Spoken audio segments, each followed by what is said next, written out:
Forward. So you should have, yep, our beautiful Zoom technician here letting y'all know that we are recording today. Good afternoon, y'all. My name is Danielle Nicholson. I am the COO here at A Call to Men, and I am always just really honored and privileged to hold space with you all for any community conversation that we're having, but I am particularly invested in the conversation that we're having today too, and judging from the activity in the chat and the number of folks that we have here with us, I know that y'all are just as invested in this conversation, and that just really makes my heart just fill with joy, which we all need in these days, right? So I don't want to take up too much time because I know that we've got some wisdom that we're going to hear from Tony and Scott and Kenya, and we're going to look to fold your voices in there too. But I do want to go over a couple of housekeeping things just to make sure that we're all on the same page with how we're going to share time together. So we have a tight hour. I know we got started a couple of minutes late. We wanted to make sure that we got as many people here as possible. And so we're going to go ahead and keep on trucking here. We are recording today's conversation, and the recording will be made available for folks on our Facebook and on our YouTube page. So stay out for, or keep a watch out rather, for that link so you can share it with anyone that might not have been able to join us live. Right now, again, because we do have a tight hour, everyone separate from our speakers are muted, and we ask that you stay muted throughout the conversation just so we don't have a bunch of background noise. We all know how it is being on Zoom, and folks may be moving around or have other folks in their space. Whatever's happening in your space, we welcome it to a degree. Let me say that, because, you know, Zoom can get out of hand real fast. So we appreciate you all leaning into the space with us. If, as we're moving through our time together, if you have a comment or a question, a resource, anything that you want to add that helps to elevate and move the conversation forward, we invite you to lean into the chat and make use of that space there. We have one of our staff members, Lena, who's going to be bringing the chat live as we move through the hour. And so we'll be able to fold in your voices and any contributions to the conversation that you all have.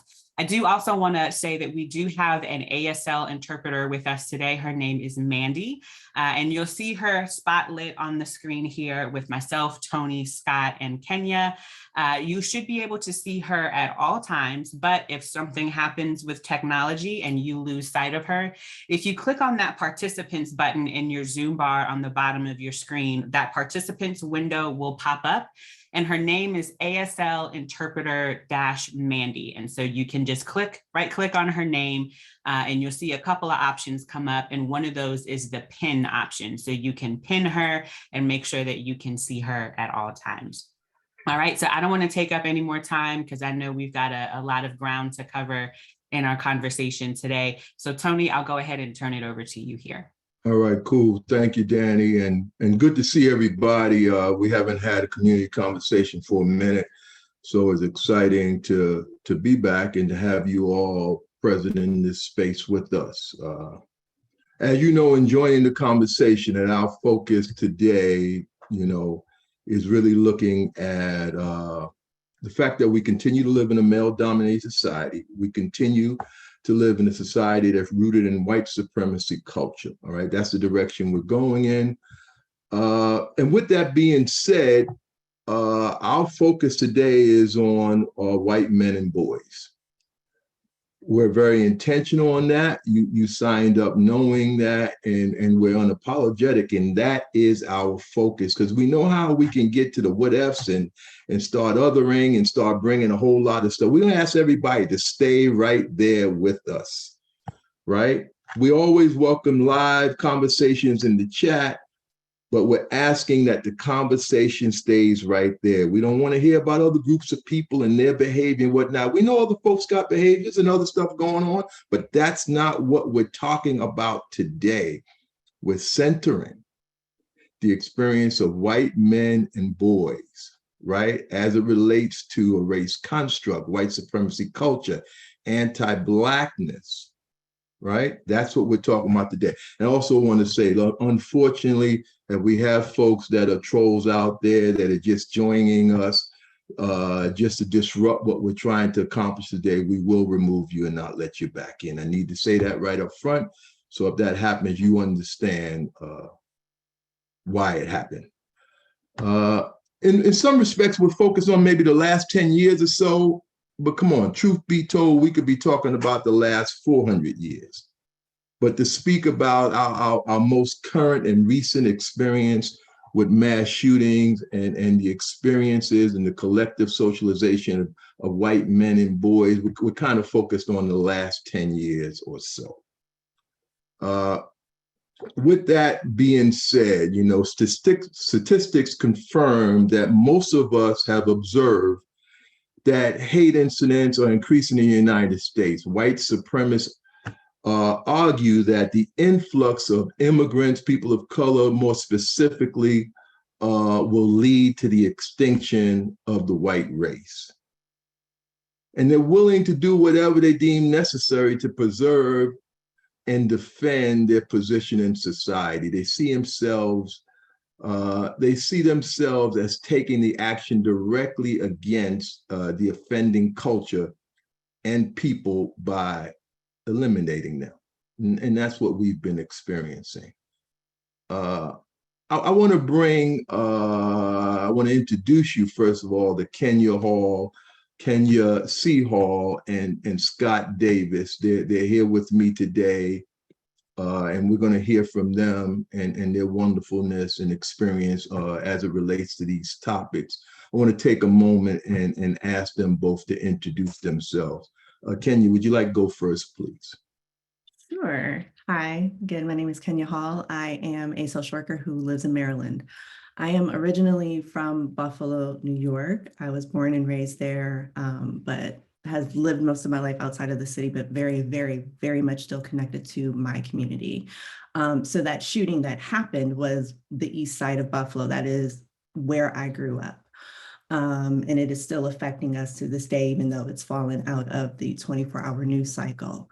So I'm here not as an expert, but as a person in community, in life, as a Black woman who cares very deeply about where this country is going and the conversations we're having around these topics. So I thank you all for coming and spending your time with us. I was going to say good afternoon, but then I see we got people from around the world. So good day to everyone, and I'm excited to be here.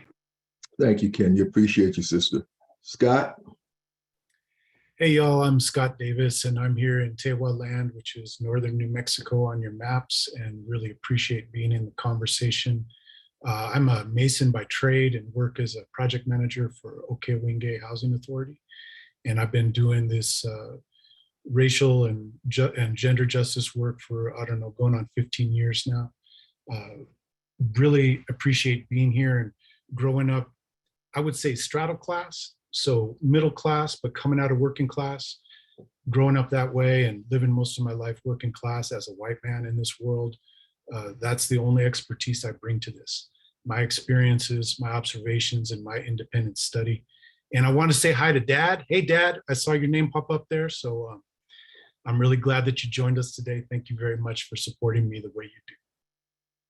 All right, appreciate you both. So let's jump right in here. As NPR has reported, researchers say that men more than women tend to externalize their problems and look for others to blame, which can translate into anger and violence. Guns are typically their weapons of choice. Those perpetrators are often a model for the next male shooters who see themselves in them, a phenomenon particularly true among young white men.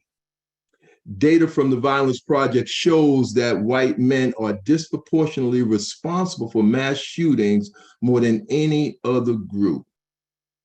So I want to pose this question. Why are white men and boys so highly represented in mass shooting statistics? Let's start with you, Scott. Yeah, thanks, Tony. I mean, on the surface, you know, what an easy question and what a hard question to unpack. When I think about the man box and everything I've learned about that and how men are socialized, I'm seeing that violence and anger are celebrated in men. We get lifted up for it. its acceptable response to challenge is violence and anger. And when we look at whiteness and how white supremacy culture, influences us, we've got individualism and saviorism. So as you were speaking about this, great replacement theory, the man with the gun is a pretty solid trope in our nation. We look at John Wayne, Dirty Harry, John Wick. If there's a problem, a man with a gun solves it, and he's willing to sacrifice himself for that, quote, greater good. And these narratives are built into the culture that we live in. And I also want to lift up the way that our culture celebrates violence, because I've been noticing something right now that's really giving me pause, especially, well, not especially, I mean, across the board, but I'm noticing it in progressive areas and in conservative areas. The war in Ukraine. What we're seeing is conservatives justifying the violence as violence against Nazis.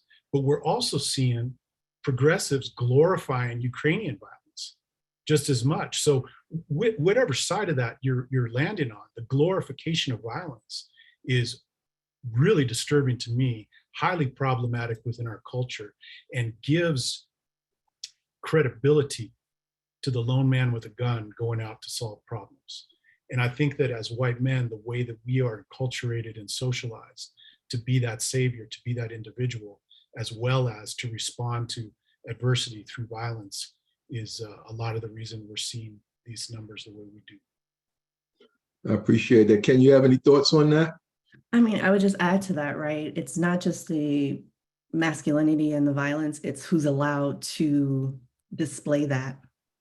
Where is it allowed to come from? Because if it comes from someone who's not white, what's the response then? How do we look at that? How is that viewed? And so it's such a multifaceted problem that it's like, we can talk about the male side of it, but we also have to talk about it's okay when white men do it.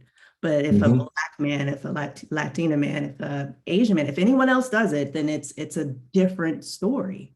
And it really makes me think about, like, even how the shootings are treated in the news, or how we look at it, how the police response is. Because certain things mean certain things mean something different to everybody. And we have like this collective understanding of what it means to be a white male and how they should be treated no matter what they do. Yeah. And then what about class, right? Because in many of these mass shootings, it's not just white men, but it's financially poor white men. I mean, we're not seeing no Wall Street brokers, shooting up no one. You're not seeing no Confederate flags on no Wall Street brokers BMW. You see Confederate flags half of the time on a beat up ass pickup truck, right? So what does being financially poor have to do with this? How does that play into this? Scott, what's your thoughts on that? Yeah, so I gotta reframe a little bit, Tony. Mass violence, when we're thinking about mass violence, I'm thinking about those brokers. I'm thinking about these at the end rich of the white day, men. At the end of the day, they're the true benefactors, but they're not the immediate, that initial perpetrator. You're 100% right on that. And that, I think, is critical, because when we're looking at poor and working white men, we're also being impacted by these systems. We are not being impacted based on the color of our skin, but that economic position, that class position, comes with a whole lot of struggle, and it can't be ignored. And thinking about, where that mass violence is, I was thinking about man camps earlier in the week. And when these extraction companies go into communities and there's a man camp, and then sexual violence explodes in the neighboring communities. And it's mostly impacting indigenous communities, because that's where we're taking all the resources. And we're focusing in on this violence, which we should, but we also got to understand why that man camp was there. And it is this extraction. So yeah, this conversation is important to understand what these guys are going through.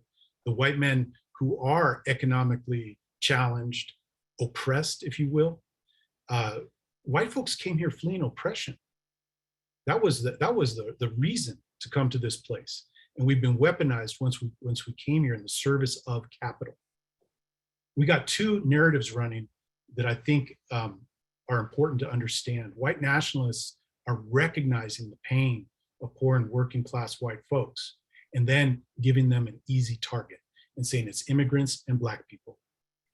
But I also got to say progressives were also complicit, because rather than acknowledge the real struggles that poor and working class white folks are enduring, our opening to the conversation is check your privilege. And I don't know, but that doesn't make me feel warm and fuzzy. Why would I want to hang out with you? You know?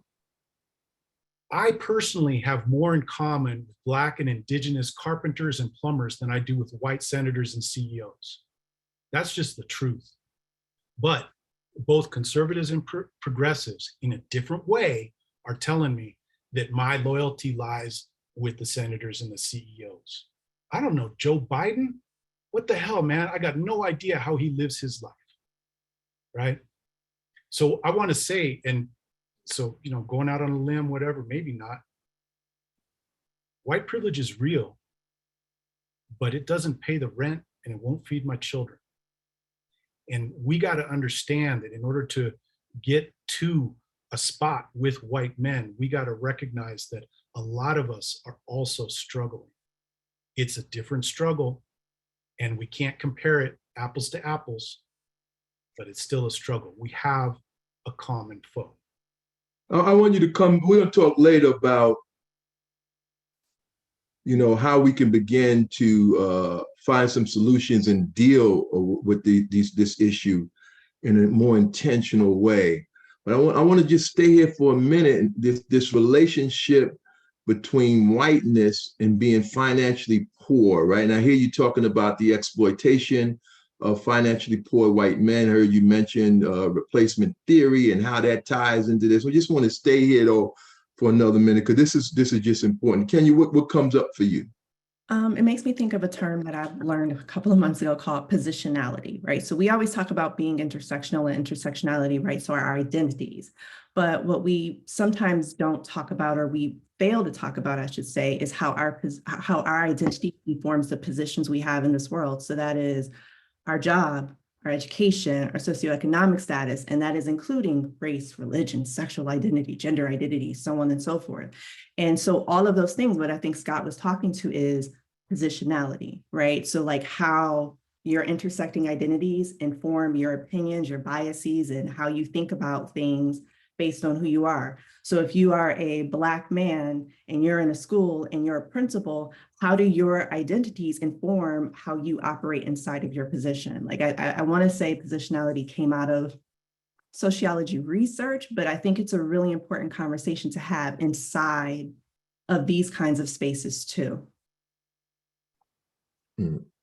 Well said. Any more thoughts on this, Scott? Yeah. How long we got?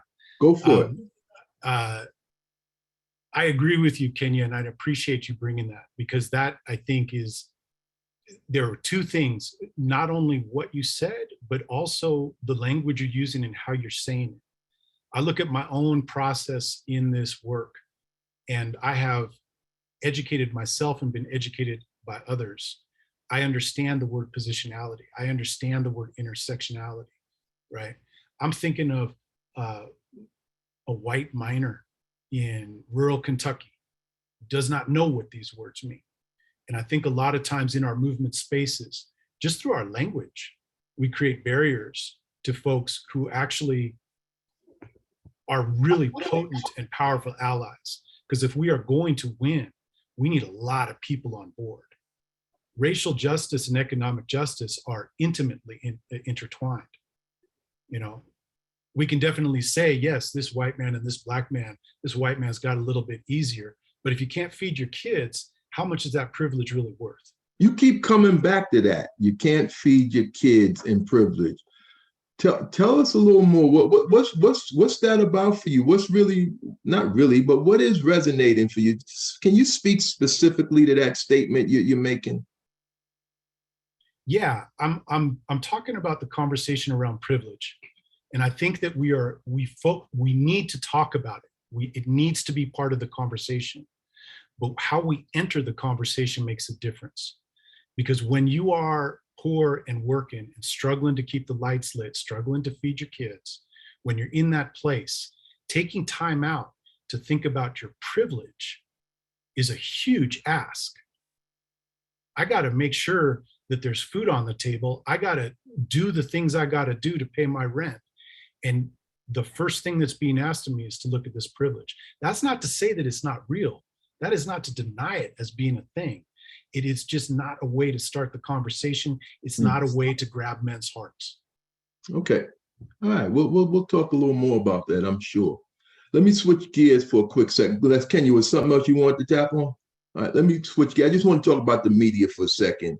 I was reading an article where they were really speaking about the role of the media. They were in this particular article, they were chastising the media, that the media in its efforts to share the news, we have a mass shooter, that they're plastering his name all over, the screen. They're talking about him constantly, and that in some respects, that's what he wants, and that also motivates the next white male shooter.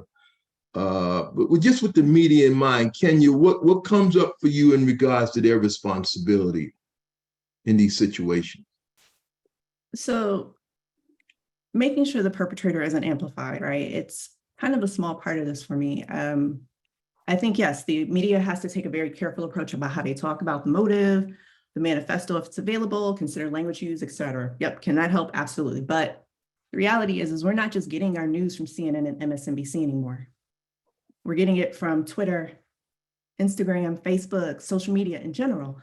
And so we can't always control that narrative. And so really focusing in on controlling that narrative is, yes, be more responsible in how you report it, but to say like, oh, we don't want to amplify, that's not going to stop anything. The real question for me is, what happens before the event occurs? Like, are they reckoning with their roles and uplifting messages around and messages that support male socialization and white supremacy culture? Like, who are our heroes? What do they look like? What do they wear? What are the symbols that are constantly given to us over and over again? And how do these symbols show up? It's not just don't find the nice pictures of white males who perpetuate violence and the mean, menacing pictures of everybody else. We got to start talking about and unpacking what we associate with good and evil. What do we associate with being a patriot and images of violence? Who's coming to save the day? Because we continue to show these same images over and over again. We have to keep saying, stop showing us the good picture, stop showing us the bad picture. Right. And I just watched preseason football. Every coach had on, army fatigues. That's synonymous now with the symbol of I'm a man, I'm manly. Why is everybody in fatigues? What's going on? These are symbols. The gun is a symbol. All of this is a symbol, and it's continually being perpetuated over and over and over again.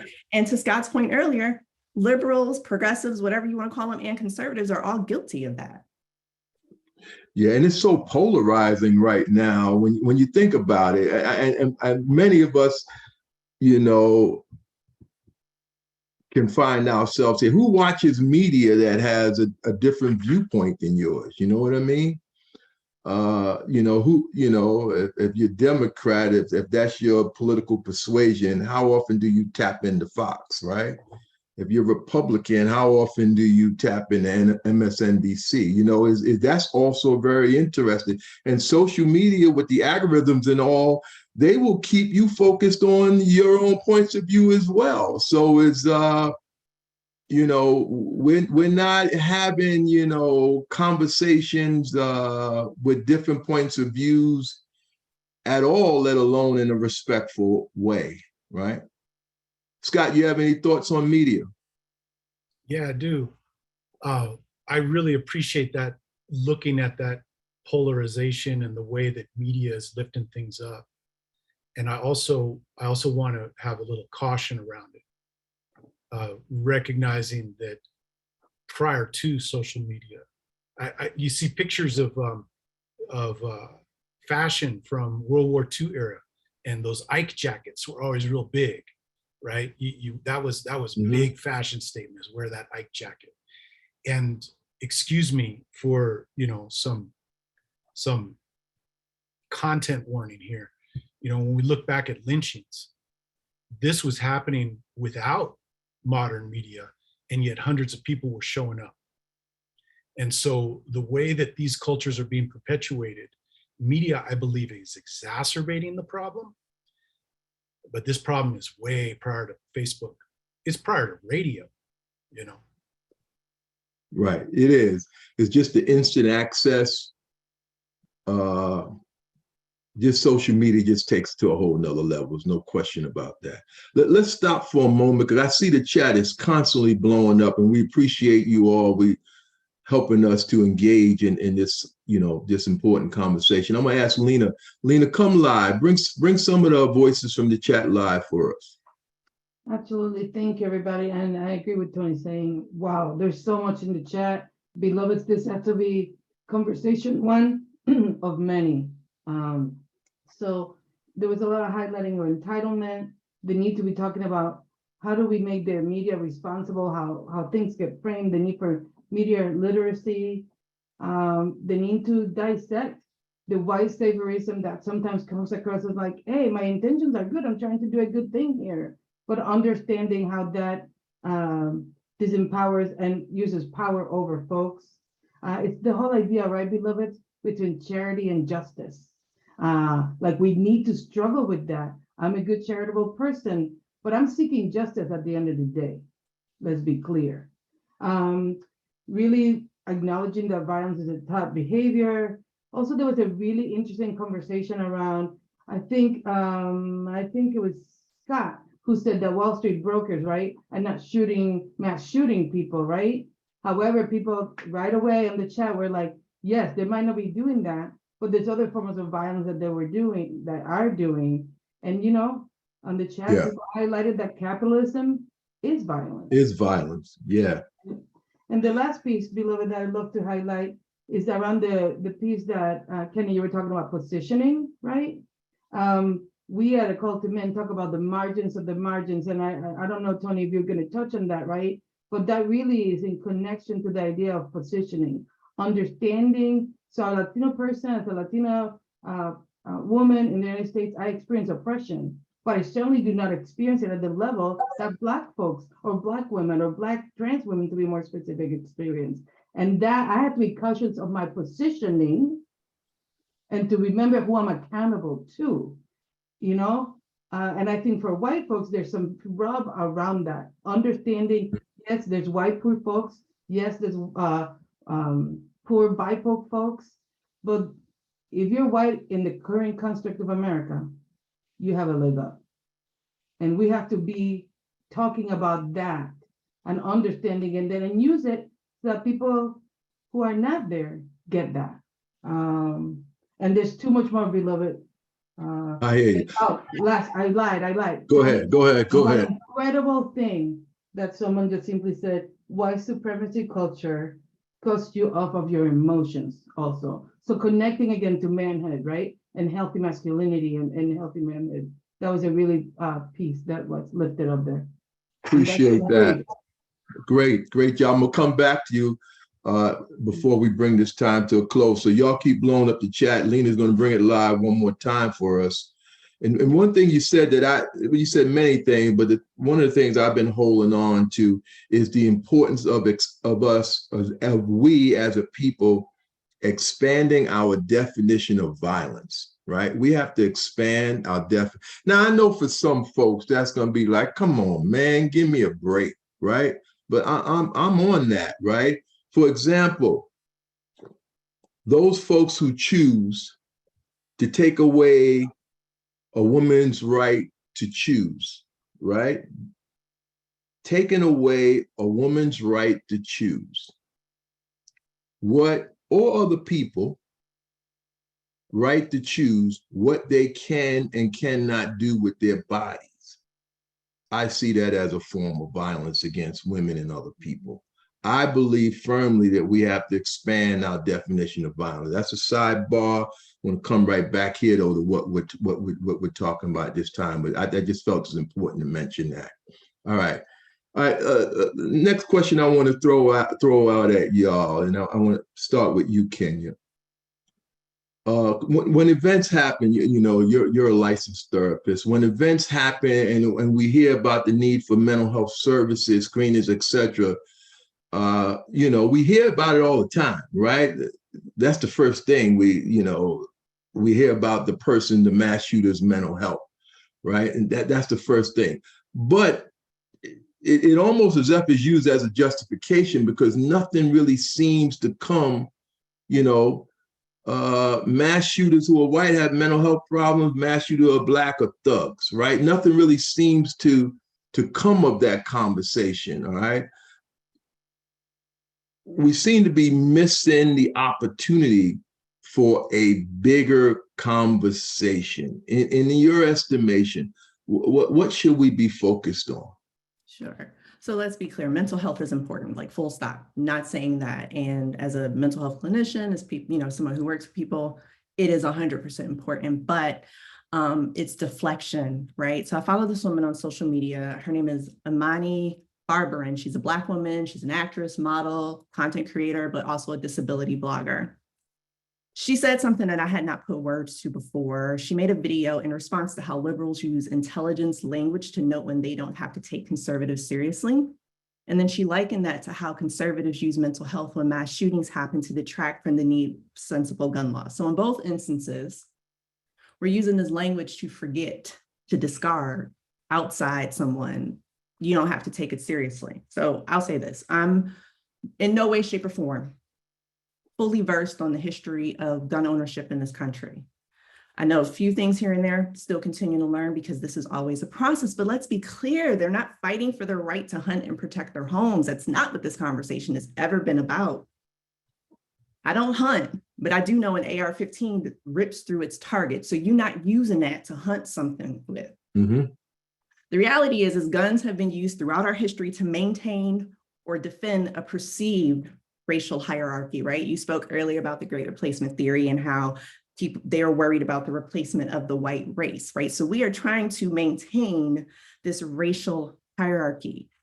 Guns have been used, or I'm sorry, they've been advertised, I should say, to show you're manly, right? That's how you show you're a man, you own a gun.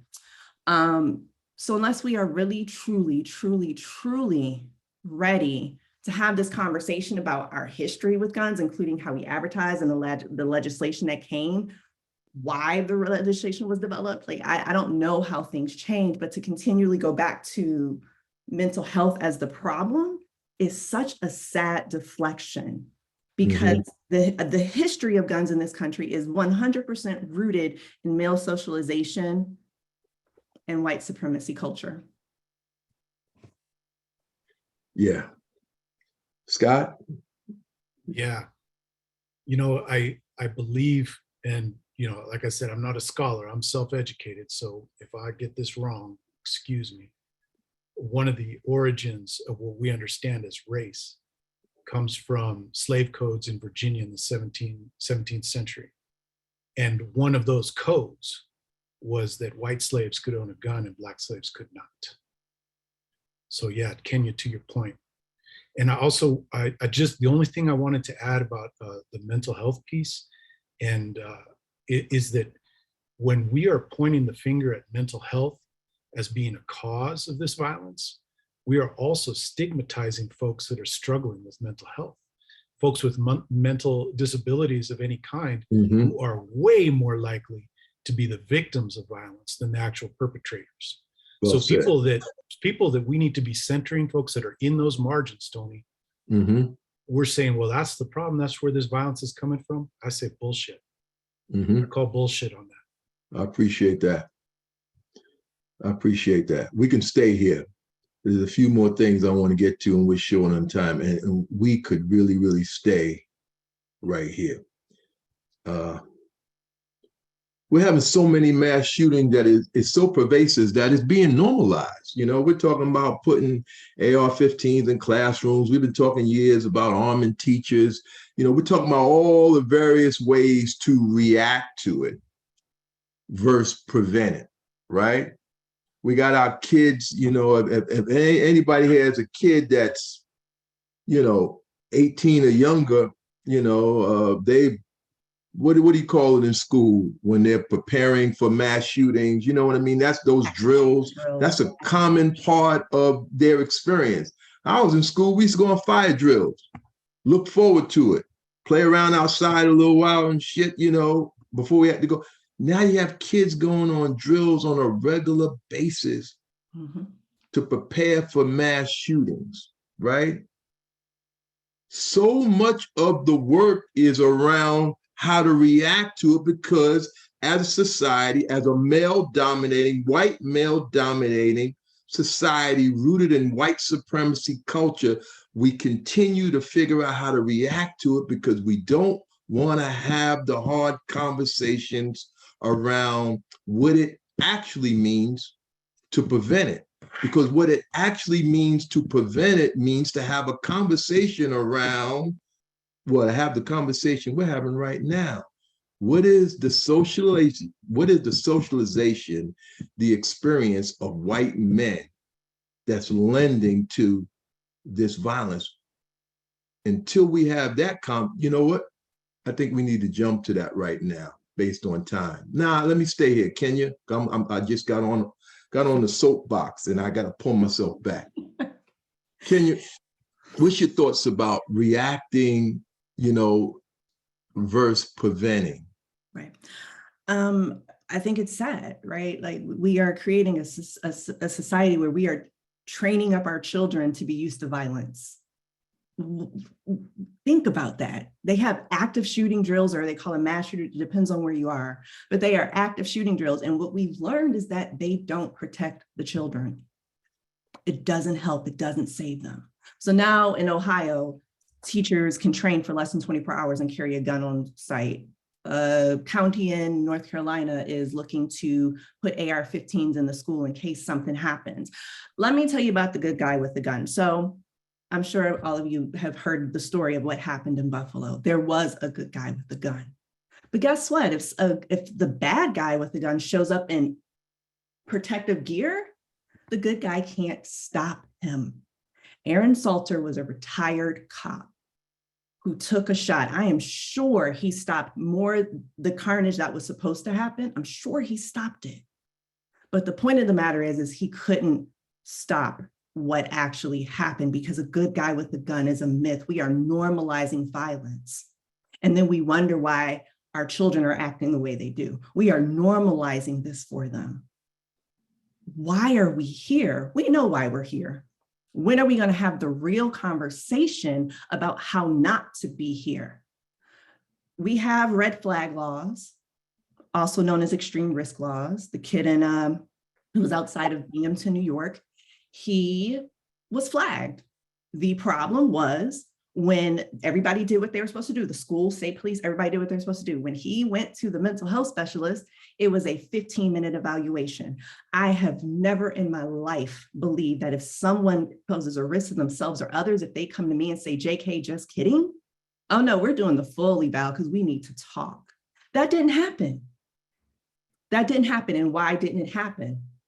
Well, I fully believe in my heart, if he was something other than white, it wouldn't have happened that way. And we're not pulling the race card.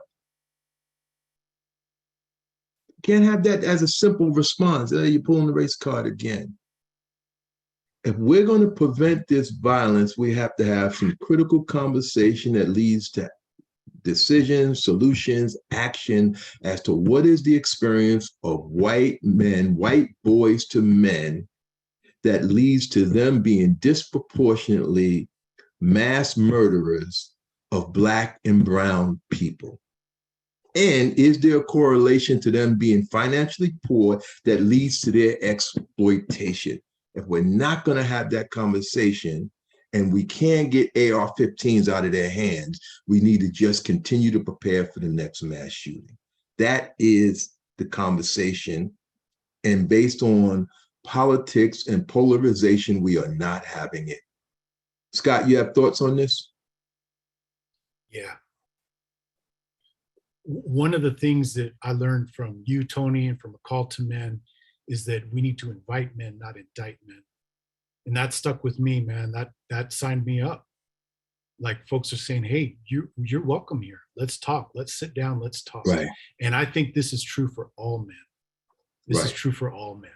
And I believe that it's important that we begin shifting our narratives when we're talking about how this, I heard this term, I learned this term, racial capitalism, right?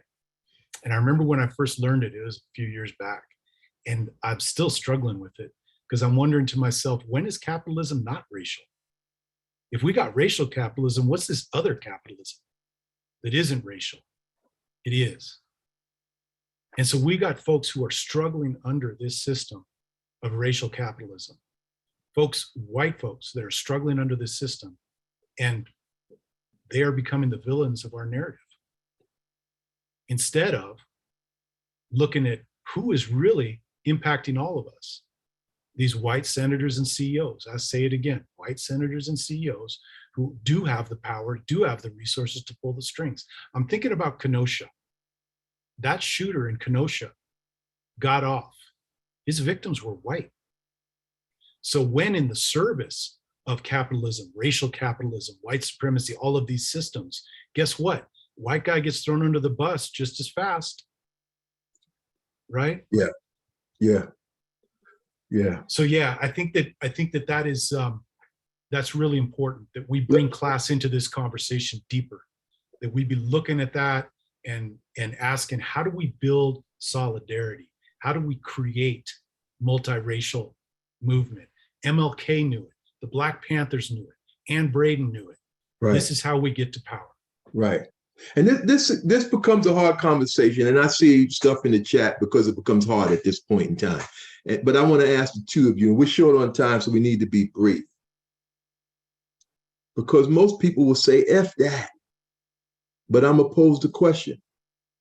How can we begin to reach white boys and white men before they turn to violence? What could we be doing? What could we be doing better? Any thoughts on that? And you talked about it a little bit, Scott, when you were leaning into it, when you shared, to invite them to the table. And like you said, that is how we work with men collectively at a call to men. But when you think about it, we think more specifically about white men and boys. How can we begin to reach them? I think, honestly, we got to learn from the playbook of our opponents. What's happening in white nationalist circles? They're listening to white men and boys and saying, I feel your pain. I hear that you're hurting, and creating community, building community. And then they take a bad turn and start pointing at other victims of the same systems, folks that are actually victimized more, right? If we're not starting with that compassion, I mean, how do you build rapport with anybody? I feel your pain. I hear you. I understand that something's going on, and I want to be here to work through it with you. I think that is something that I use the broad term progressives, however you want to frame that we got to get better at doing that. Yeah. Listening to white men and boys and understanding their experiences. I seen someone put trauma-informed approach, right? I said to myself, right?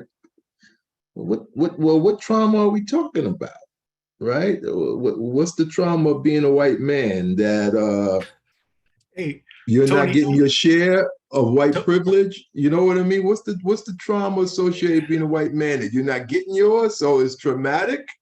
And what you're not getting is your share of privilege and male domination and white supremacy culture and what a race construct offers you that access to resources. Is that traumatic that then makes you, a prime, suspect by white nationalists to be exploited? This thing, man, it just got so many, antennas. Is deep. I hear that. I get it. Trauma takes many forms. Mm-hmm. Not being able to pay your bills is trauma. It's not racial trauma. It's still trauma. Yeah. All right. I'm going to hold it there. Kenya, before we go to the chat, I want to give you a chance, anything you want to drop in here? So I'll say this, as a Black woman, being in my body for however many years, we ain't gonna say that out loud. But right, been in my body, been in spaces, I've been in predominantly white spaces my entire life. And I'll say this, what I am looking for, how we move past this, is asking for the white folks who want to be an ally or an accomplice, as Shamika from A Call to Men sometimes says. If you really want to do that work, I know we had these conversations around, especially when Trump was first elected, like, oh, I'm not going to go to Thanksgiving because I don't want to talk to that family member. No, we actually need you to have that conversation, because I'm a little bit tired personally. Because first I got to get past the fact that I'm a Black woman, that you have these assumptions about who I am, where I come from, what my education is, and then you find out my education, and then you might be mad at that. There's way too much for me to get through. So let's start from people who might have somewhat of a similar playing field, seemingly. Talk to your family, talk to your friends. White folks, we need you in this. Because then after that understanding, we got to come to a shared understanding. After we come to that shared understanding, then maybe we can talk together. But I can't be at the forefront of the conversation on how to invite white men into a conversation about this. I can't. And it shouldn't be asked of you. Appreciate you. Lena, take a minute and bring that chat live, please. Again, thank you everybody for sharing so much. Bottom line, I'm just gonna do boom, boom, boom, boom, just to lift some things up. Making a privilege visible, because it's invisible, is pivotal. Men investing in other men's emotional intelligence is imperative. This piece around solidarity with each other across BIPOC and white folks, important. We call it collective liberation and a call to men. We gotta recognize and be okay with having those tension conversations at Thanksgiving and every other time and every day of the week, because neutrality is part of the oppression, beloveds. Let's not forget that neutrality really sides with the person that's causing the harm, even if the harm is happening without, quote unquote, their knowledge. You feel what I'm saying about that? And everybody, stay tight in this conversation. Stay with us. Take this conversation wherever you go. The discomfort is normal. And to those of us who are in the BIPOC community, I'm feeling you too. There's pain here, but we gotta stay in the conversation with that tension and that rub. White supremacy continues to stunt the growth of men. Let's think about enslavement, right? And how we talk about enslavement as is something that, Black folks did to themselves. Let's be clear about history, right? Enslavement is white people's history, all right? People of color, Black folks, live with it and are trying to recover and live every single day with the consequences of that. Grab that, beloveds, because I'm being one of those people that got brainwashed, that enslavement is something that's people of color's history. It is not. It is not. Make your legacy different as a white person if you're in this room. Stay with us in this long haul. We need you. We have been waiting for all of us to be in these tensions, all right? But really got to believe in collective liberation while we center the margins of the margins, beloveds. Thank you so much, Lena. And thank you all for bringing that chat live. Stay with us for, if we just got a few more minutes and a couple more things we want to shout out to you. But I want to take a moment and thank Kenya for giving of yourself in this space. I want to lift that up and acknowledge, as a Black woman, to be in this space and give of yourself. You are reliving so much. A lot of it you're living. We say reliving. Well, some of it is just right here, right now. I ain't reliving. It's my present day experience, right? But for you to come forward like you have, I got to lift you up, sister, and appreciate you and send you some love. So thank you so much. And sending out prayers to all your people up in Buffalo and all that they've experienced as well. Scott, my brother, I got nothing but love for you, man, and the way you show up in these spaces and what you model. So thank you as well. I also want to ask you, Scott, take a minute when we talk about what we're doing or what we can do. I know there's some work that's on the forefront that you are designing with Ricky Houston, our director of Healthy Manhood Initiatives at A Call to Men. Can you talk about a little bit of that? Yeah, real brief. Thank you, Tony. Kenya, I also want to echo Tony, because just being in this space with you, to me, is an honor, and that you're having this conversation with me, I don't take it for granted, not for a minute. Yeah, so we're working on a program to specifically reach out to white boys and men, white boys becoming men, with a call to men. And if you're interested in that, please email ricky@acalltomen.org.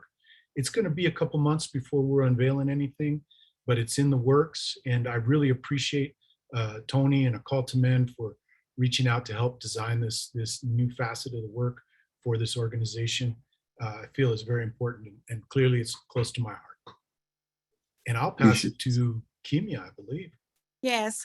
All right. I just want to thank all of our special guests for joining us today. That's the people that are speaking, and all of you for joining us, taking time out of your day to spend with us at A Call to Men. We treasure that you've chosen to do that. I just want to say you can find us on all social channels: Facebook, Twitter, Instagram, LinkedIn, at A Call to Men. You can follow Tony on Twitter at Tony Porter, ACTM. You can find Ted on Instagram at ted.bunch. It is imperative that you join our Facebook community, because we're going to continue that conversation over there. So if you're not already in our Healthy Manhood Facebook group, someone is going to drop that in the chat. You can go ahead and click it and join us. Please answer all the questions if you wish to get in. And we have two amazing opportunities coming up for you. We have a virtual training institute for gender and racial justice. You all are a little late because our August institute is full, but you are in luck because we have a few spaces still available for our September virtual training institute. So run, do not walk, and click the link to join us to hear more of this amazingness. And I'm going to tell you something that the public does not know. Are you ready? We're having our 20th anniversary celebration. Yes, A Call to Men, I'm going to say commemoration, not celebration, because as long as we still have women and those in the margins of the margins still suffering violence, we're not celebrating anything, but we are commemorating our 20th year anniversary. We're going to have it in New York at Bryant Park Grill on September 16th. And we have just a few spaces available to the general public. Brandy is going to drop that in the chat. If you want to be with us in person in New York, click it now, because the email goes out tomorrow and you will miss your opportunity. Okay, so I'm going to push it over to Danny to give us last words. Mm-hmm. Beautiful. Thank you, Kimia. Thank you, Tony. Thank you, Scott. Kenya, so much love for you as always. Thank you, thank you, thank you for your wisdom and your truth here today. We are all better for it. Y'all, what an hour. What an hour. If you've been around A Call to Men in any other space or for any period of time, you know that we are famous for leaving you feeling a little undone, a little disoriented, a little unfinished, maybe even a little upset. And that's cool. That's cool. However you find yourself at the end of this hour is all well and good. But as Kimia spoke to, and as Brandy dropped that link in the chat, we really encourage you to head over to Facebook and to join our Healthy Manhood group and continue the conversation there. Reach out to Ricky at acalltomen.org. So you can stay connected with other conversations and work and initiatives that we're going to be holding specifically around the conversations that we had today.